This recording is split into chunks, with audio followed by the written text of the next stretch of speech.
You're very welcome back to the show now. My next guest spent more than 30 years working in medicine. She had a very stressful day job as an anaesthetist, but on the side, she had a passion project. In 2006, she partnered up with the founder of the Irish Survivors Diary, which they rebranded as Get Up and Go Diary now 5 years ago. However, she left the day job, went full-time with Get Up and Go. So whether you're a busy woman, a student, a lover of travel, or an entrepreneur, they have the perfect diary to motivate and encourage you. Eileen Forrestal, you're very welcome to the show. Thank you so much for coming on today. Thank you for having me. How did you get involved in this in the first place? From a busy medic to something like this, it seems quite the jump. How did it happen for you? Because somebody asked me. Yeah? Did I want to get involved in publishing a diary? And I thought, okay, I've never done that before. That sounds very interesting. Yeah? So yes, I was, as I said, I had a busy job. Yeah. I had actually come across the Irish Survivors Diary in 2001. So I used it myself. So it was kind of my go-to pick-me-up, just on a regular basis. And I was actually doing some fundraising. I was thinking of, I was doing a cycle in Cambodia. Yeah. And I had to do some fundraising for ActionAid. And I wasn't quite sure about fundraising. Wouldn't be a strong point. And so I kind of went to look at my diary for some inspiration. And I was looking at the diary, I thought, oh, well, I wonder if the person who does the diary would give me some of the proceeds of their Christmas sales for my fundraising. So I went back to the shop to see where I got the diary, and they said it was a South African lady, Glenda Devlin, and she was living in Strandhill, and I thought, oh.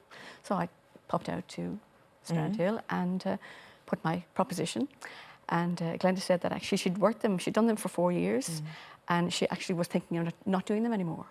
And I thought, oh no. You really? have to. You have to. It's like, no, you can't. It's such a valuable little diary for me. And if it was valuable for me, maybe it was valuable for other people. So then she said, would I be interested in a partnership? And I thought, okay, anything to kind of save the diary. So, but at that time it was 2006, and the country was obviously up and going, the Celtic Tiger and all that. And I kind of thought I'd just like to change the emphasis a little bit to like be up and going.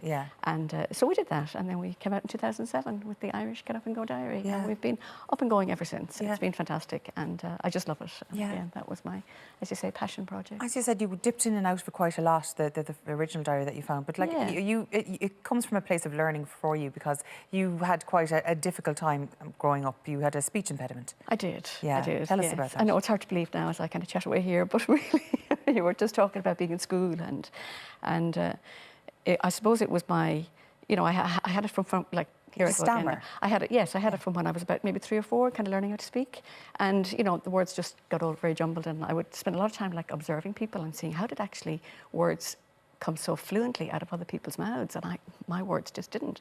So I would be observing a lot, and then when I would try and actually do it, it didn't work that way. So I became kind of quieter and more, quiet and observing. And so that was really it. And then in school, I think I just had a very kind of I wouldn't say traumatic, but one of those kind of miracle moments when somebody, asks you to speak and you say, no, I'm not going to do it. Wow. So I kind of, at that point, I said, actually, no, I'm not going to do that. I'm not going to put myself in any position ever again where I'm going to be so stressed that maybe the words won't come out right. Yeah. So that was kind of about my teenage. And then I just really, from then, that was kind of my way of kind of being in life. I'm actually just not going to do it. Well, technically, like anything that would look like here, if you're going to say, come on this program, my answer would have been absolutely no way. Thank you very much. Yeah. But, so that was that's just the way it was. And then I, some people say all the different reasons they go into medicine. I have to be honest, I went into medicine because it was the longest course in college.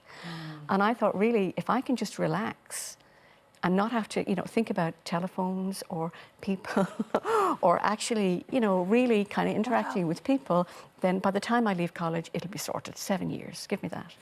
And that is the strangest reason I've ever heard of anyone getting into medicine. Isn't it? Well, my husband has a stammer as well. Yes. And he became an accountant so that he could avoid the phone and all, like it was purely, he would never have gone down that road ever either, so it's... you become very strategic to kind of figure out how you're going to get what you want. And what I really wanted was not to appear like I couldn't get my words out. So that was really, that was it. So did it work? I suppose I would say it did. It did. However, I never actually risked it.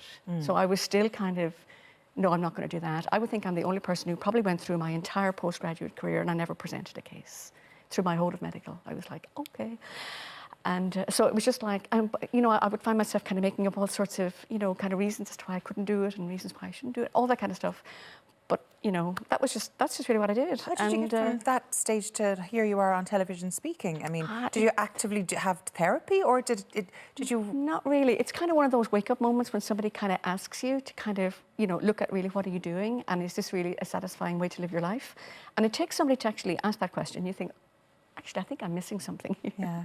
You know, and really what I felt I was missing actually was my voice. I was doing anything and everything. I mean, I have done everything in the world.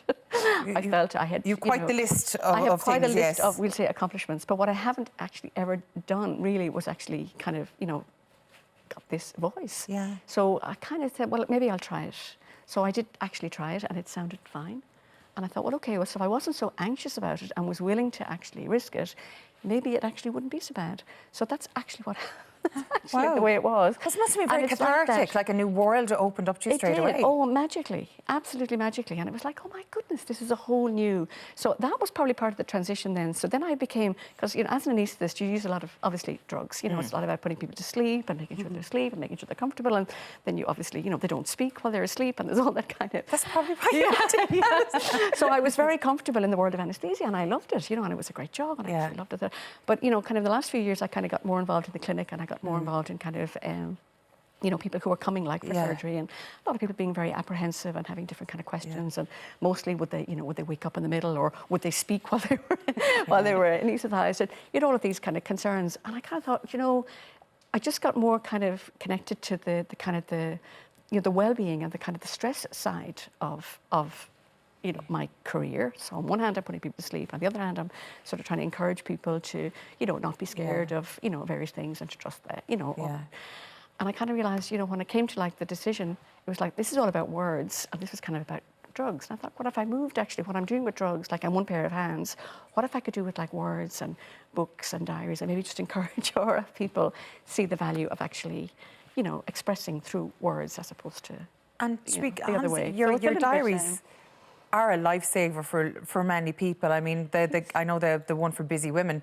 My sister got it for Christmas last year, and I swear to God, it's in ribbons now. She's just as well as near the end of the year, because every single day, if you need to be planned and if you're a little bit stressed in life, it can just ease you, and there's little motivational phrases, there's things to help you through, and maybe sometimes that's all we need, is a tiny little bit of kindness to give to ourselves. And if it's through this book or something else, and it can get you through the day. It can, absolutely. It can just be one little sentence. Yeah. It's just one sentence.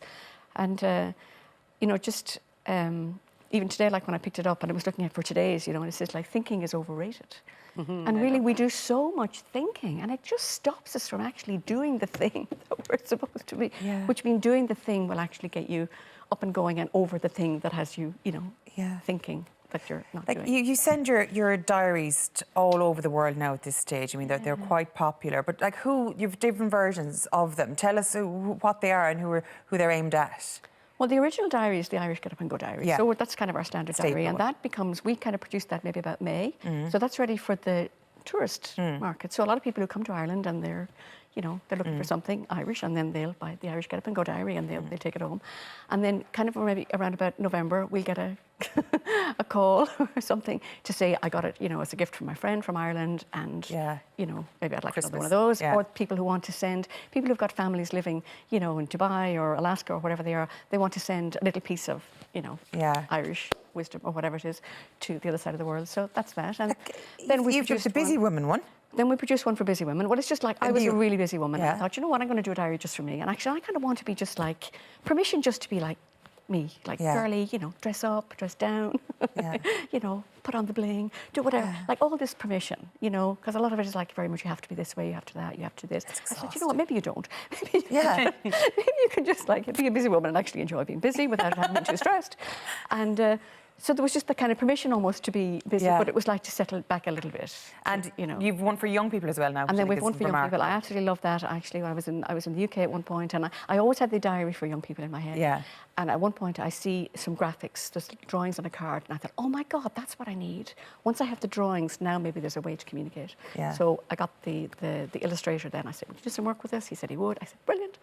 And that was that. So we're running a young people's diary, and I just love it. It's really actually my favourite because I really think that young people actually also need that little bit, just a little encouragement, that little sentence that says it's okay or it's going to be fine. It's okay to be yourself. Some little things. And you know what I think is it's great just about it? fine. The fact that it's tangible. Yes. Everything nowadays is online, it's tech, it's this, Here it it's is. that, it's the other. Whereas to have something that you hold, that you read, that you can write on, that you can mark, that you can take notes on, I think is, there's very little of it anymore. And you know what I love? We need it. That today I'm grateful for, and I think that's everyone says affirmations, you need to be grateful for something, and today I accomplished. And sometimes if all you accomplished was getting out of bed and getting dressed, for many, many people, that's a massive, massive that's a hill they've climbed already. So I just think it's absolutely lovely. Unfortunately, we're after running out of time now, but to get your hands on any of these wonderful books, because I have to admit they are wonderful. How do you do? So you have a website? We have a website, yes, www.getupandgodairy.com. And that's what it says. How you get your hands on. That's exactly, straight up. Listen, thank you so much for joining us on the show today. It's been an absolute pleasure. Now, when we come back after this little break, you may be shocked to find out what your reaction to the worst baby names in the world have been. Find out more in 3.